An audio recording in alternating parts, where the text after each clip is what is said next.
Shalom à tous et à toutes. La question du jour. En pleine Amida, je me rends compte qu'en réalité, j'ai déjà prié. Qu'est-ce que je dois faire? Je continue? Je dois m'arrêter? Alors, je suis sûr que ça vous est arrivé au moins une fois. Ça peut arriver notamment dans la prière de Mincha ou dans la prière d'Arvit. Vous avez fait par exemple Mincha en début d'après-midi, vous avez oublié. Et après, en fin d'après-midi, vous retournez à la synagogue, vous avez l'habitude de faire par exemple Mincha Arvit, vous avez oublié. Et vous avez refait Mincha. Et en pleine Amida, vous dites, mince, mais j'ai déjà fait Mincha. Ou dans Arvit également, ça peut arriver dans Arvit. Vous avez fait Arvit quelque part, et vous allez dans un autre endroit, et vous refaites Arvit en pleine Amida. Vous vous rendez compte qu'en réalité, vous avez déjà pris Arvit.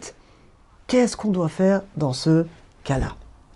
Alors en réalité, tout dépend d'abord dans quelle prière on est. Si on est dans la prière de Shacharit et de Mincha, il n'y a pas vraiment de discussion, d'après tous les avis, on est obligé de s'arrêter. Et cette halakha est tranchée dans le Shulchan Aruch, c'est dans le Siman 107, dans la première halakha, premier séif, dit Maran, si quelqu'un il est dans l'Amida, au milieu de l'Amida, il se rend compte qu'il a déjà prié cette Amida, il doit s'arrêter. Pourquoi vous allez me dire, il n'a qu'à continuer en prière volontaire? Non. Pourquoi non? Parce que ce qui va fixer la nature de la prière, c'est au début. On sait que nous, on doit faire 3 Amidas par jour, Shacharit, Mincha, Arvit. Alors c'est vrai que théoriquement, on pourrait en faire plus. Si par exemple quelqu'un il veut faire des Amidot supplémentaires, Nedava, alors en théorie il pourrait. Aujourd'hui on ne le conseille pas. Pourquoi? Parce que déjà 3 on a du mal à les faire comme il faut, avec la concentration. Alors quoi, tu veux en plus rajouter? Mais c'est vrai qu'en théorie, si tu as envie de faire une Amida en plus, et que tu es sûr que tu vas la faire avec toute la concentration, tu as le droit en théorie, mais attention, il faut que dès le début, tu le dises, au moins tu le penses, que voilà, l'Amida que je vais faire, cette Amida-là, c'est une Tfila Nedava, c'est une prière facultative, c'est une prière qui n'est pas obligatoire. Là, dans ce cas-là, tu as le droit. Le problème, c'est que quand toi, tu as commencé l'Amida, tu l'as commencé en pensant que c'était une Amida obligatoire. Le problème, c'est qu'on ne peut pas changer au milieu de l'Amida. Tu as commencé l'Amida en pensant qu'elle était obligatoire, tu as oublié que tu l'avais déjà fait, et bien dans ce cas-là, dit Maran, dit Shulchan Aruch, tu es obligé de t'arrêter tout de suite. On ne peut pas changer la nature de l'Amida en plein milieu. Tu as pensé qu'elle était obligatoire, et bien dans ce cas-là, tu t'es trompé, tu as oublié, tu dois t'arrêter. Néanmoins, dit le Rambam Maïmonide, ça c'est uniquement pour Shacharit et Mincha. Pour Arvit, on pourrait et on peut et on doit même continuer. Quelle différence? Arvit, la différence, nous dit le Rambam, à la base, cette prière n'a pas été instituée de manière obligatoire. C'est-à-dire qu'à la base, ce qui était obligatoire, c'était Shacharit et Mincha. Arvit, au début, on l'a pris sur nous en tant que mina, que prière volontaire. Alors c'est vrai que dit le Rambam, par la suite, les bénis Israël, nous, les bénis Israël, on a accepté sur nous de faire la prière d'Arvit comme si elle était obligatoire. C'est la raison pour laquelle aujourd'hui, oui, on doit faire Arvit, bien entendu, on doit faire 3 prières par jour. Mais quand même, dit le Rambam, à la base, l'institution d'Arvit, elle n'était pas obligatoire. Elle est devenue peut-être après, avec le temps, avec le minag, avec l'habitude, avec acceptation. Mais à la base, elle n'a pas été instituée de manière obligatoire.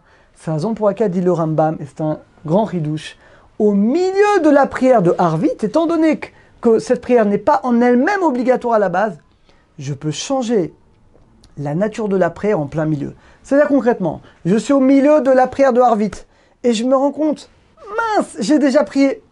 Alors là, dit le Rambam, je peux la transformer en prière volontaire. Pourquoi? Parce que cette prière, à la base, elle est volontaire. Comment? Je vais penser à quelque chose de nouveau. C'est-à-dire, dans ma Mida, je vais penser faire une demande nouvelle.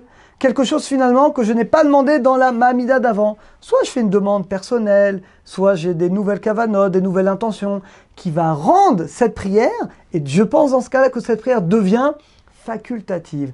Elle devient une tfila nedava. C'est la raison pour laquelle dans ce cas-là, eh bien, je peux continuer. Donc résumé, c'est très simple. Si c'est Shacharit ou Mincha et qu'en plein milieu de la Mida, vous vous rendez compte que vous l'avez déjà fait, là, il n'y a pas le choix, vous êtes obligé de vous arrêter tout de suite. Mais la prière d'Arvit, étant donné qu'à la base, elle n'était pas obligatoire, c'est donc pour ça, dit le Rajba, pourquoi on ne fait pas de Chazara? Pourquoi la Chazara, on fait Shacharit et Mincha et pas Arvit? Encore une fois, comme Arvit, à la base, n'était pas obligatoire, les Chachamim n'ont pas demandé de faire de Chazara, de répéter. Pareil, on ne dit pas de Tachanonim. Alors c'est vrai qu'il y a également des raisons qui émanent de la Kabbalah, comme dit le Chida, qui explique également pourquoi d'après la Kabbalah, on ne fait pas comme c'est un temps finalement de din, en tout cas de rigueur, en tout cas au début. Après Chatzot, ça va se transformer bien entendu en Rachamim. Donc il y a évidemment des raisons plus profondes pour lesquelles Arvit on ne fait pas de Tachanonim, on ne fait pas de Chazara. Mais le Pshat, le sens littéral, puisque cette prière n'était pas la base obligatoire. Donc si on s'en rend compte, Shacharit Mincha, on doit s'arrêter au milieu. Mais si je me rends compte dans Arvit, je pense à quelque chose de nouveau, et dans ce cas-là, je peux terminer Bezat Hashem, la Hamida. Alors Bezat Hashem, qu'on ait le mérite de faire beaucoup d'autres filotes, avec toutes les kavanotes qu'il faut, et que Hashem l'exauce, Bezat Hashem, toutes nos tfilotes. À très bientôt, à tous et à toutes.